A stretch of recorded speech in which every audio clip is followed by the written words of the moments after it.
The situation is, someone's asked us for a perpetual calendar overseas, rose gold with the perpetual calendar with the white dial, and asked us to source it for them. We found a 2021, we found a 2022, we found a 2023, but lo and behold, they want a 2024. The hunt continues. We're just going in here to collect this watch. I did tell him I needed it for today. The moment of truth. Blue AP chrono. Good afternoon. Do you have some good news for me? Literally yesterday he said it was leaking from the pusher. Yeah. Today he found a new leak that's leaking from the case cap. He's just trying to get the gasket fixed to replace leaking bubbles from the handle. Oh yeah. And that was just now?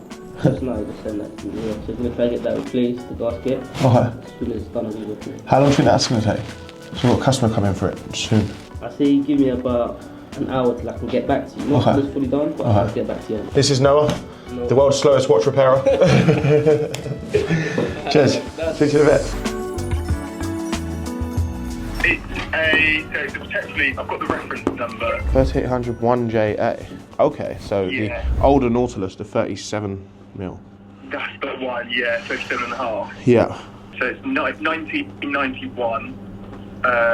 It's got a box but no papers. How much are you looking for on it? I've had a look around and I can't see what is exactly the same in a similar sort of condition, same model year. What year is it? Yeah, 1991. So you have the papers with it? No papers, just the box. So how do you know it's 1991? Without papers or archive papers, there's no actual way of verifying that. It wouldn't tell you the year. On a Rolex, you can. On an AP, you can get a general year, but on a Patek, there's not really any way of telling. You can go to Patek and you can get a what's it called, archive paperwork from them, which is around £500 or so, and then that will tell you the exact year. Obviously, they will check the archives, hence the name archive paperwork. But as it stands, you can't.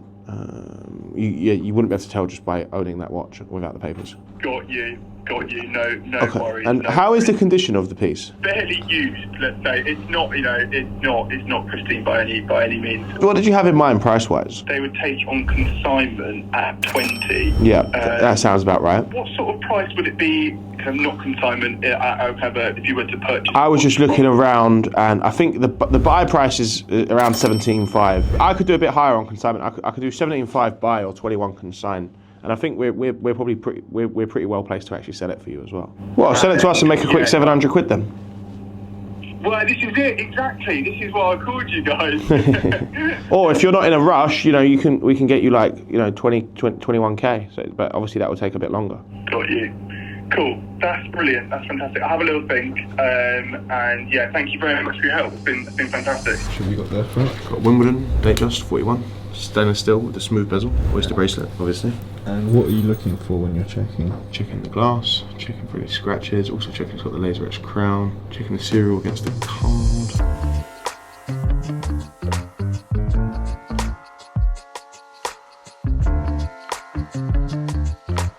What are you checking for, Frank? So one of my really good clients, who's actually a good friend of mine now, we go out for a few dinners and stuff, he's just asked me for a watch for his girlfriend, and that watch is this. This is the AP 15551 ST, so it's the ice blue dial with the factory diamond bezel in 37mm. She's looking for this watch, she wants it this week, and he knows I'm a lover of AP, and I'm the best place to find it for him, so that's what we're gonna do. How long do you think it'll take you to get this watch? An hour?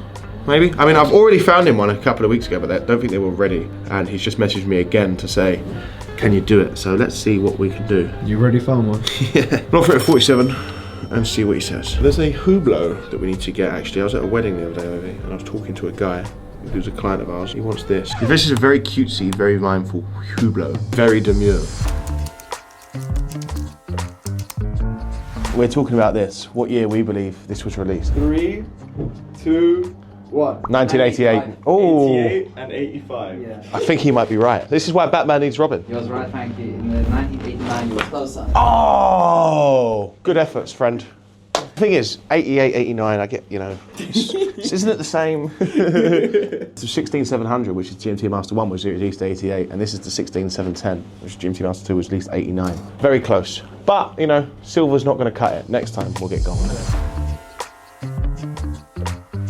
So what happened? So Ovi very kindly sourced a lady a very beautiful Cartier Panthère Demoiselle in rose gold. Very, very nice watch. There was none available, but obviously she phoned Ovi first. He found her a beautiful watch, and she's had it for a couple of weeks now, and she's decided that the rose gold isn't for her, but she loves the watch, so she wants to sell it back to us, and we'll get her the yellow gold one. We're actually going to take it on consignment. But it's actually worked out quite well, because someone said, have you got this available? Unfortunately, we didn't, but now the lady doesn't want it, so we do. So we'll give that one to them and get the yellow gold one for the original client. So that could be a nice little 2 deals in one and keep everyone happy.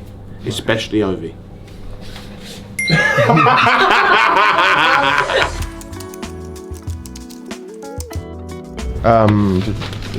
Probably not going to be for me right now. So No. I've got the titanium one, which and a rose 67, which I'm trying to ship. No worries. Thank you I anyway. bet you can do any. What can you do on it? 85 was obviously opening, but I think the lowest I'd take, what?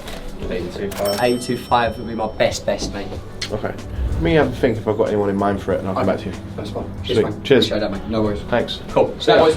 Yeah. All the time we get people coming in offering to sell us watches, some crazy pieces like that Rose RM10, very, very nice watch. But if I just bought what I liked all the time and thought with my heart, then we'd run out of money very quickly, firstly. And secondly, we just have a window full of stuff which most people aren't going to buy. So sometimes you have to actually follow your head and make a business decision, which unfortunately wasn't to buy that today.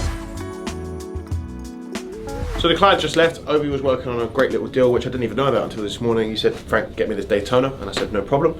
So here we have the 116520 in stainless steel. Ovi's just sold it for $16,950. He was also looking at a couple of the pink OPs that we have. Didn't get a deal on this, but we have agreed to source. He actually couldn't find this watch. So the other watch that he wanted, which he couldn't find, but we found it for him, was literally what he just said, is the JLC Reverso mono face with the white dial and the grey strap. I've just sourced this from one of our suppliers, and we took in part exchange the Datejust 41 blue dial with box and papers of 2018. You can get it polished and up for sale as of tomorrow. So all in all, pretty good deal. Well done, Ovi. That was nice. And yeah, this is just another day in the life of Trilogy Jewellers. Today we have a Rolex Datejust 41 with chocolate diamond dial. So this specific watch, I recently bought it from one of very good clients, and actually we already have another client lined up for this watch. This watch is still on the waiting list. However, today we will be selling this watch to the client at 15,500, only £300 above the retail price. Ovi, pleasure to meet you. Nice to meet you. Nice to meet you. This is Nora. Nice to meet you. Please, have a seat, guys. Here you go, guys. So here's the watch. I have it all ready for you. Oh, let's have a little look. There you go. Please have a look. Wow. We only had it for about a week or two, and we had like quite a few inquiries for it. It's been quite popular since it came out. Yeah, it's been really hard to get hold of. Even in pre-owned market, these ones are really hard to get. We know. Yeah. He said he's coming to buy. So gentleman has come in, have a look at the Datejust 41. Doesn't happen often, but it does happen sometimes when people see the watch in real life. They're a bit confused if they still like it or not. So he needs some time to think. That's fine. There's no pressure here. You can have a think and come back, and hopefully we'll have that sold by the end of the day. With all watches we buy, if they are pre-owned, we have them refurbished, which means they are serviced and polished to look like brand new. So we're just gonna grab one watch now from a polish, and we'll see how it looks. Hi. Hello. Is the yoke master done? Perfect.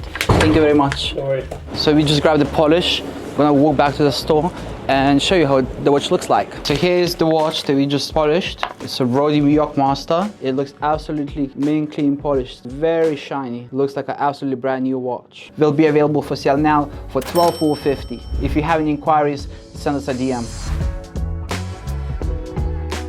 So funny fact about Rolex is that the nicknames you heard of, they're not made by Rolex, it's made by our community. Rolex never has assigned any nicknames to this watch, but community lovers over the years have made the names for these specific watches that we call our nicknames that are mostly known for. For example, right here, I have a Rolex Bad Girl. Here is probably the most infamous one, Rolex Pepsi. And here's another underrated model, Rolex Starbucks. Rolex has quite a few more nicknames than the ones I just showed you here. Here is just was a few examples. And my favorite nickname has to be a Submariner Smurf. It's a really funny nickname for a really cool watch. So it's a white gold Submariner with a blue dial and blue bezel. So that's a roundup of the day here. Unfortunately, it was a bit quieter than we would have hoped. Yesterday was a really busy day, but unfortunately none of the clients wanted to be filmed. We bought 8 and sold 5, so that was pretty good. If we could do that every day, things would be a lot of fun. But we did do a couple of deals today which weren't on the camera. I've sourced a beautiful AP 15551 ST with the ice blue dial and the diamond bezel. One of my best clients in about 20 minutes. He was very pleased, but he's a little bit camera shy. Stay tuned, you're going to see all the behind the scenes from Trilogy Jewellers. We are still working on the Mayfair expansion, and I think we're getting quite close to that. If you want to see behind the scenes scenes of what we've got coming. Make sure to like, comment and subscribe and stay tuned at Trilogy.